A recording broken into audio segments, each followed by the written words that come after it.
All right, we are recording, and I've been feeling kind of tired of late. Hopefully, this won't be a very long one. Despite it actually being a somewhat long fairy tale. Which one is this? I mean, it's the singing Soaring Lark, but okay, number 32 in Grimm's fairy tales. Okay, so to start it off, it's actually very similar to Beauty and the Beast, which actually, wait, no, Beauty and Beast might be older than Grimm's Fairy Tales, than their collection, because that's. I think I'd seen something like Grimm's is actually 19th century. I think Beauty and the Beast might be 18th century, 1700s. Don't quite remember. In any case, the beginning of it does seem very similar.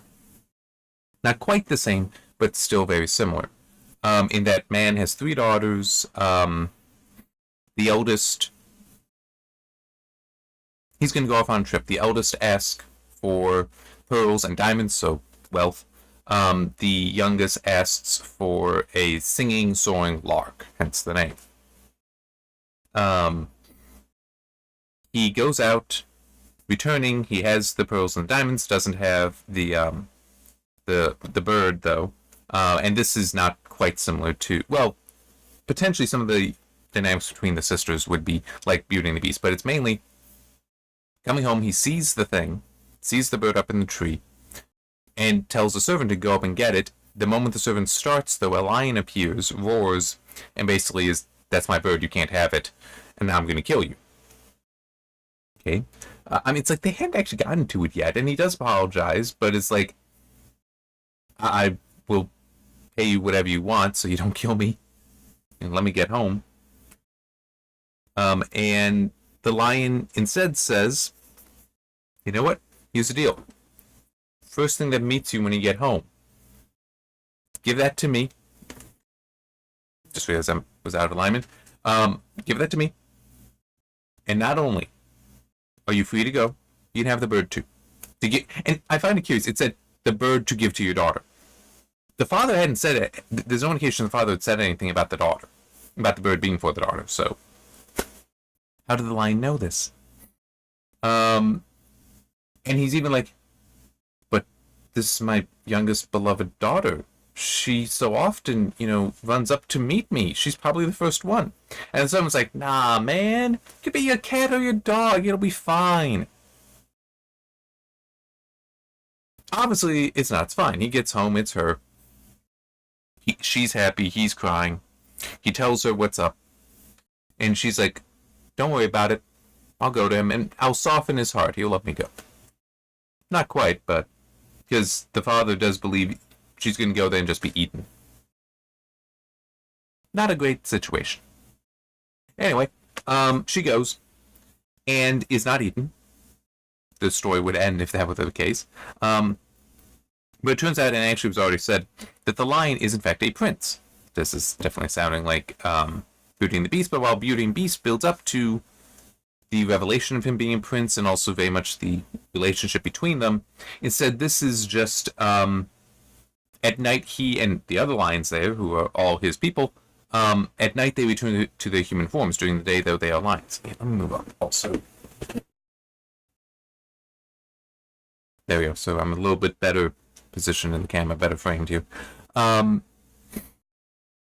So, as these fairy tales do, that means, oh, okay, we'll get married.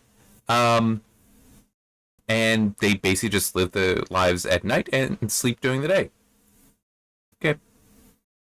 Eldest daughter gets married. So the prince is like, "Why don't you go to the wedding feast? It's okay, you can go. I'll have some of the lions escort you there." Apparently they only escorted so far because it doesn't describe any reactions from the people at the wedding. She goes there, they're all, "Oh great, we thought you were dead. So this is nice. This is very nice. Okay. Have a great time with the feast. Go home." She goes back home. Now second daughter's getting married, so the middle daughter. And she's like, "Okay, honey, why don't we both go? And we'll bring the kid too, because they have a child as well." This doesn't really come up much later, but it's like, yeah, let's go do this. And he's like, if a single ray of a candle light, of a candle's light, falls on me, I'll be turned into a dove and be forced to fly with them for 7 years. I don't think we should do that. It's like, no, it'll be fine. It'll be fine. We'll take care of it. Build up basically a shed or something like that, completely sealed so that no light will get it. And once the wedding procession would be carrying these lights, you'll just be in there. You'll be fine. Except the door was made of green wood, so it warped and its sliver was open. So why you don't also use blankets or something, I don't know. But in any case, that's enough that happens. So when she opens up the door and finds the dove there, he explains, yeah. So I'll see you in 7 years, but here's the thing.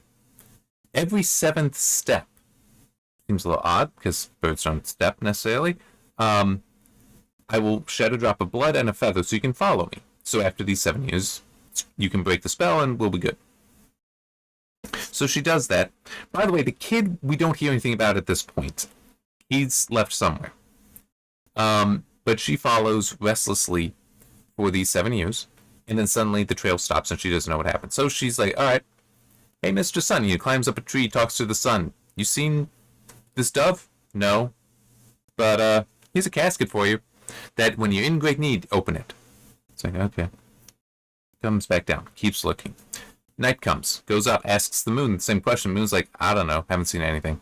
But here, have this egg, in great need, open it. It's like, okay. Now the night wind is coming, and she's like, hey, can you got anything? Night wind's like, I don't know. Let me ask the other winds. South wind finally says, yeah, he turned back into a lion. He's back. He's down the Red Sea now, battling a dragon. Okay, there might be some symbolism here. I'm not certain, but in any case, the wind is also like, yeah, he's fighting that dragon.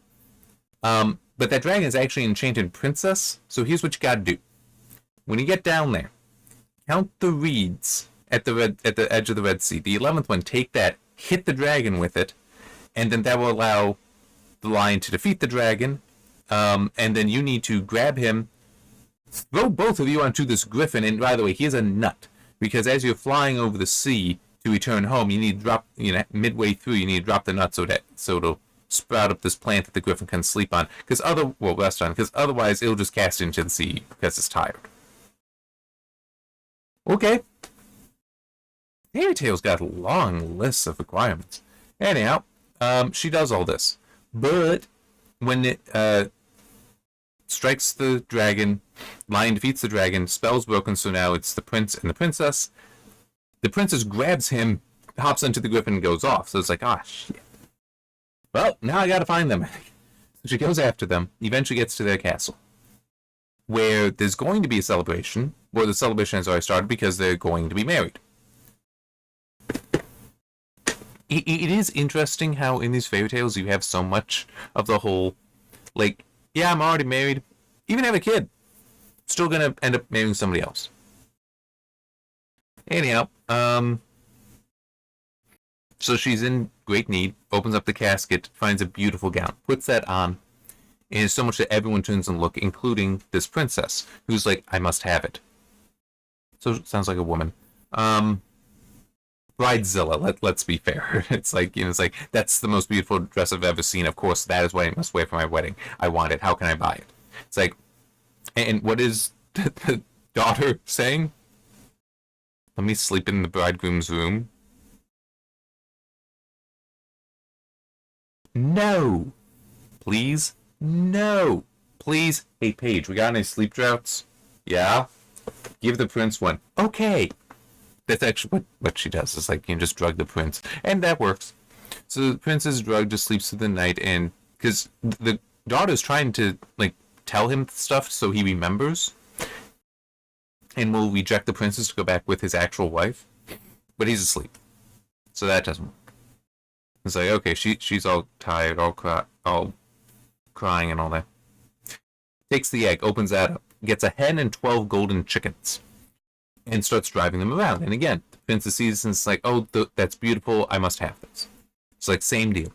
And the princess is like, yeah, not a problem. You can just drug the prince again. The thing is, the prince had heard a little bit, but just murmuring, just the wind or something. Wasn't sure. Ask the page about it. He's like, oh yeah, the princess told me to drug you so that this poor girl, was sleeping in your room, and didn't want you to hear, didn't want you to know all that, didn't want anything to happen. And the prince is like, okay, let's pour tonight's drink, off to the side of the bed. I don't know. Yeah. So now when the girl comes in and is talking to him, he remembers. And it's like, oh, good. Let's escape. So they escape in the night, use the griffin, use the nut so that it can take them all the way home. And there they find their son who is grown up. Actually, does it say it's son? Earlier, I think it only said child. Yes, found their child, who had grown tall and beautiful and lived thenceforth happily until their death. So son or daughter, doesn't really matter. Why there's even the child, I'm not sure.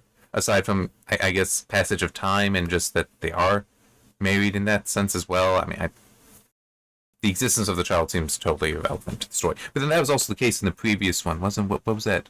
King of the Gold? Yes, the King of the Golden Mountain. That's it. I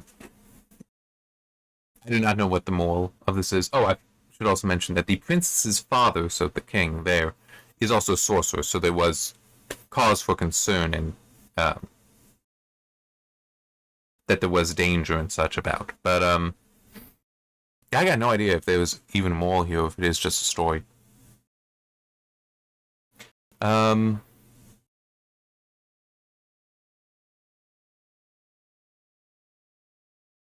Yeah.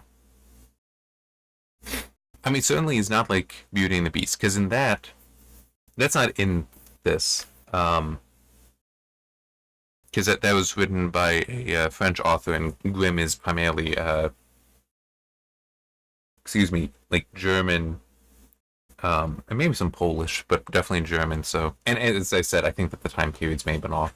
Also, it wouldn't have been a folktale, because it was actually written, I believe. Anyhow, definitely differences between there. A lot more focus on the virtues of beauty in that, and the faults of the sisters. Nothing like that here. I'm just trying to think. I mean, yeah, I really got nothing.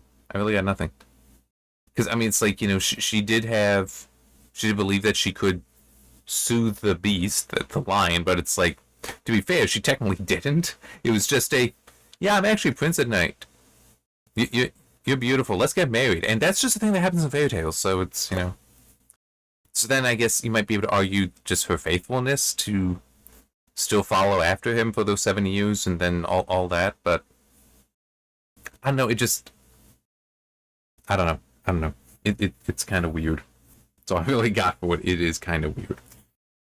So the next story is Clever Hans, which is curious because it is actually apparently written in verse, or at least is a lot of back and forth conversation, because if you look, you see it's not full page. Like, this is the final page of the Singing Soaring Lark. This is the first page of Clever Hans. That's my bookmark. Yeah, I don't know. So I guess I'll just stop this, and see you next time for Clever Hans.